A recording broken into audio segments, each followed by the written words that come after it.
Growth isn't everything when it comes to investments, and depending on your situation and goals, it may not even be the most important thing. As we discussed in previous videos on this channel, there are many different aspects of investment portfolios to consider when trying to determine which is the best one for you in any given situation.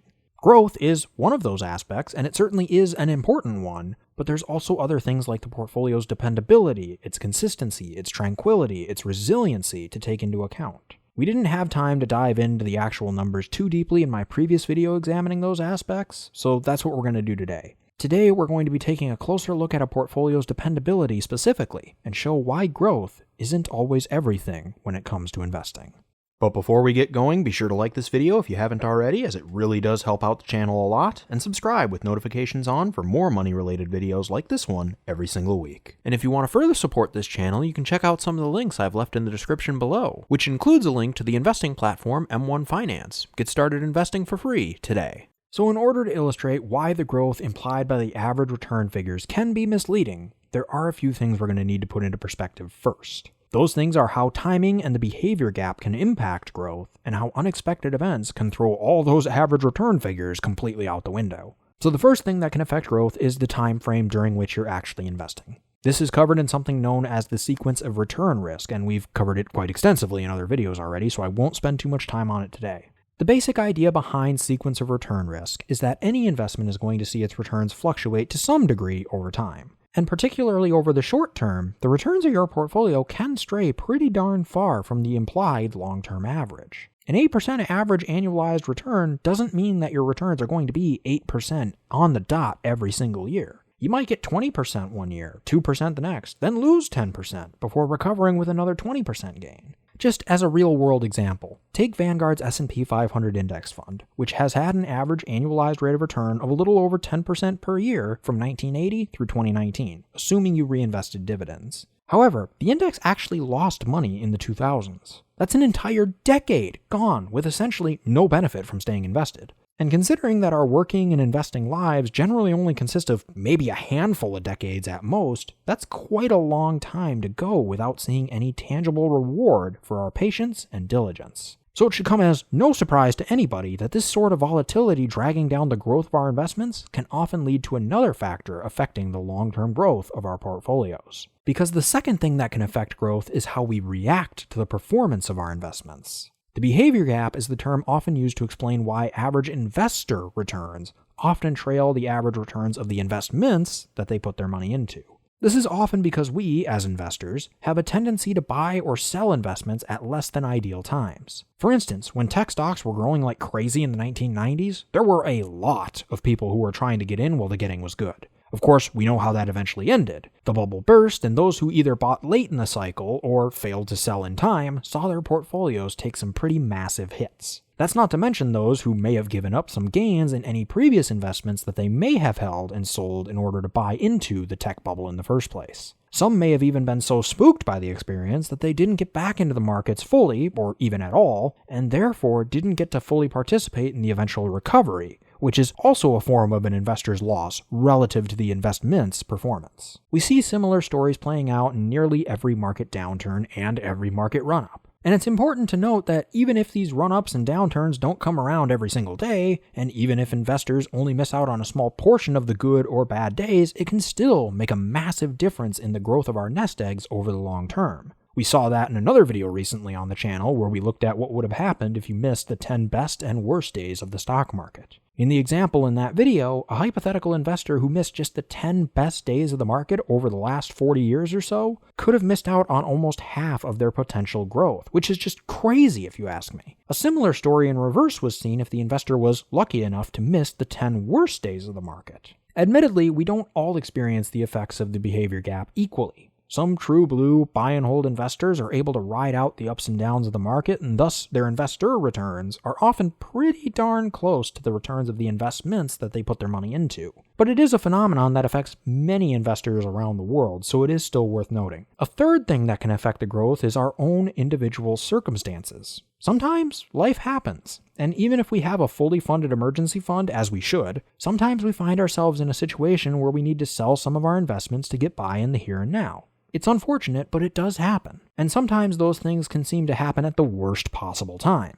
Perhaps the economy tanks and we lose our jobs. If we're unable to find consistent work for a prolonged period of time, we could find ourselves having to dip into our investments when they're down. And this is particularly damaging when we're invested primarily in highly volatile investments. Just as an example, let's say that John moved 100% of his investments into Bitcoin back in January of 2018, in large part due to the hype surrounding it at the time. At that time, Bitcoin was trading at around $10,000, and we'll say that John had $100,000 invested. Unfortunately for John, he gets laid off. He does have an emergency fund of 6 months' worth of expenses, which is great, but for one reason or another, he was unable to find consistent work for a while after getting laid off. By 2019, he's starting to get desperate and needs to start selling his investments in order to pay the bills. Well, by this time, Bitcoin is trading at around $3,500. So John's original $100,000 nest egg is now really only worth about $35,000. Assuming he lives on around $2,000 to $3,000 a month, he's going to start depleting that nest egg pretty darn quickly. And even once he gets back on his feet, it's going to take him a while to make up for all the ground he lost during those months that he had to sell his investments when they were down. I mean, think about it. 6 months at $3,000 a month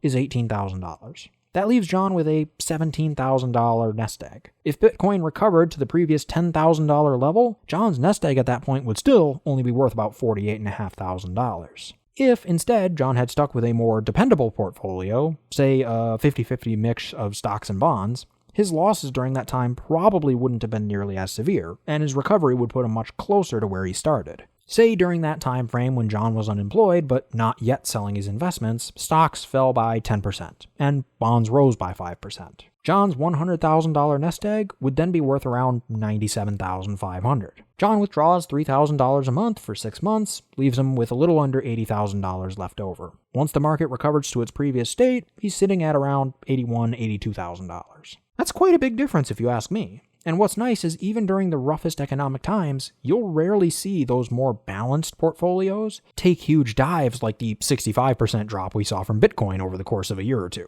And that dependability can have a huge impact on our journey to achieving financial independence, or really any other financial goal we may have, even though the long-term average returns of the portfolio may be slightly lower than a more focused and aggressive strategy. Let's take a look at how this works. Now, in order to show the impact of dependability in a portfolio on the journey to financial independence, I'm going to have something to compare it against. So what I'm going to do is have two hypothetical scenarios. One where John invests solely in stocks represented by an S&P 500 index fund, since compared to most other traditional investments, its long-term average returns are fairly good. And another where Jane invests in a mixture of stocks, bonds, and gold. The stocks will still be represented by an S&P 500 index funds, bonds will be represented by a total bond market fund, and gold by a gold index. Jane will put 60% of her money into stocks, 20% into bonds, and the last 20% into gold. What we're going to be looking at is how long it takes John and Jane to reach financial independence over various time periods using different savings rates, and in Jane's case, regularly rebalancing at different intervals. These numbers are all going to be adjusted for inflation, so we don't need to worry about that. There's also one more thing to note, and it's that the amount of money that needs to be saved to achieve financial independence is not actually going to be the same for John and Jane in this particular case. The reason is that for the time frames we're looking at today, which will be from 1987 through April of 2020, since the former is the earliest reliable data I currently have for some of the funds that I'm using in this exercise, and the latter is the latest fully completed month I have available at the time of this recording. The minimum safe withdrawal rates during those times are not actually the same for these two strategies. Since John's all-stock portfolio is going to be a lot more volatile, especially over the short term, than Jane's more balanced approach, there are actually times where John is not going to be able to sustain as high of an initial safe withdrawal rate as Jane can. For this video, I looked at every possible starting date from 1987 that would allow for at least a 15-year retirement to determine just how much you could have withdrawn from each portfolio without running out of money. Now to clarify, this doesn't mean that I was looking at 15-year retirements. Instead, I was looking at every possible starting date that gave at least 15 years worth of withdrawals by April of 2020, and seeing whether or not John and Jane ran out of money by April of 2020. So the start date of 1987 had a retirement length of over 33 years. A start date of April 2005 had a retirement length of 15 years. I hope that makes sense. This is very different than the studies conducted by William Bengen and others looking at safe withdrawal rates, so unsurprisingly, our figures today will be kind of very different. And as such, I urge you not to take these figures as gospel. I'm really just trying to illustrate an idea. There are a couple of reasons I decided to do it this way. First, I wanted to make sure that we could get a halfway decent sample size to examine. And second, I wanted to be able to get a decent idea of how scenarios that saw John and Jane retiring in the early and mid-2000s, before the dot-com bubble burst and the Great Recession happened, would have gone. That being said, based on this criteria, in the worst case scenario, John's all-stock portfolio was only able to sustain about a 4.4% safe withdrawal rate. So that's what we'll be using to figure out how much money he needs to save to be considered financially independent in this video. Jane's lowest safe withdrawal rate was closer to 5.8%, and as a result, she won't have to save quite as much to be considered financially independent. Now, with that all being said, let's actually get into the results. We'll start with John since he's the easiest. If John currently has nothing saved, he makes $60,000 a year, and starts saving 30% of his income going forward, he can reach financial independence on a 4.4% safe withdrawal rate in as little as 31 years and 2 months, or as much as 32 years and 11 months. On average, it takes him around 32 years and 1 month to be financially independent. Assuming he saves 50% of his income, he could then reach financial independence in as little as 11 years and 2 months, or as much as 23 years and 8 months. On average, it takes him about 17 years and 10 months. Assuming he saves a whopping 70% of his income, he can reach financial independence in as little as 5 years and 7 months, or as much as 13 years and 1 month. On average, we're looking at about 8.5 years. If we assume that Jane also has nothing saved, makes $60,000 a year, saves 30% of her income going forward, and rebalances her portfolio once a year, then she can reach financial independence in as little as 28 years and 5 months, or as much as 31 years and 9 months. On average, we're looking at about 30 years and 2 months for Jane to become financially independent. Assuming she saves 50% of her income, rebalancing annually, she can reach financial independence in as little as 12 years and 11 months, or as much as 17 years and 10 months. On average, we're looking at about 15 years and 7 months. And finally, with a 70% savings rate and annual rebalancing, Jane can reach financial independence in as little as 5 years and 7 months, or as much as 8 years and 8 months.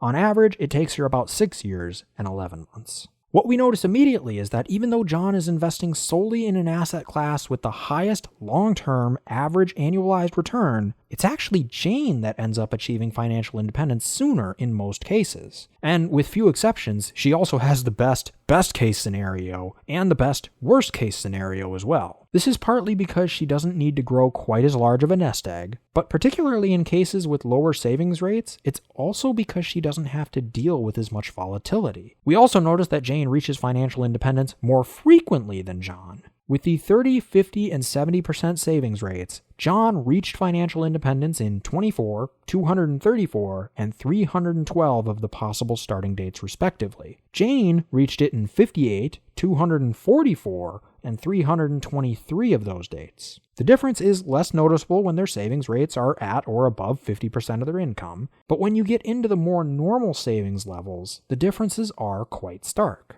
These trends actually grow even more apparent if we have Jane rebalance her portfolio once every 5 years instead of once every year. Assuming she saves 30% of her income rebalancing once every 5 years, Jane reaches financial independence in as little as 26.5 years or as much as about 31 years. On average, we're looking at about 28.5 years. With a 50% savings rate, those numbers drop to as little as 12 years and 3 months, or as much as 17 years and 5 months, with the average being a little under 15 years. And assuming she saves 70% of her income, rebalancing once every 5 years, she can reach financial independence in as little as 5 years and 4 months, or as much as 8 years and 4 months.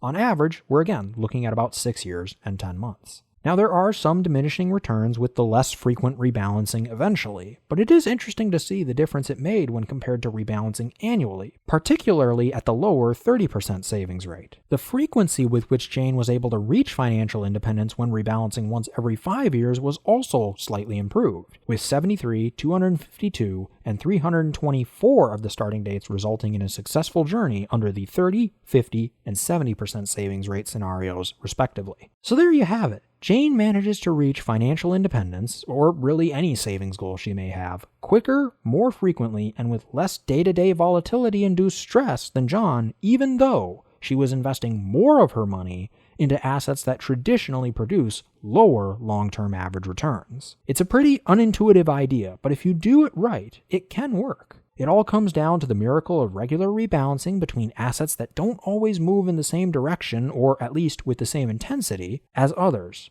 as well as compound interest and modern portfolio theory. If you want to dig deeper into this idea for yourself, I highly recommend you check out portfoliocharts.com. I'll leave a link in the description, but in addition to having great articles on the site, there's a handy tool that you can use to put together a hypothetical portfolio mix for yourself to see how it would perform based on various measures like average return, sequence of return risk, and financial independence. It's a great site that's helped inspire a few of the videos on this channel recently, and if you have got something out of this video, then I'm sure you're going to find something in the tools or articles on that site as well. But that'll do it for me today. Once again, if you enjoyed this video, be sure to smash that like button if you haven't already, subscribe, and hit that bell next to my name so you'll be notified of all my future uploads. I generally upload every single Monday, and if you have a friend that would be interested in this kind of content, be sure to share it with them. Let's really get this information out there and start our own financial revolution.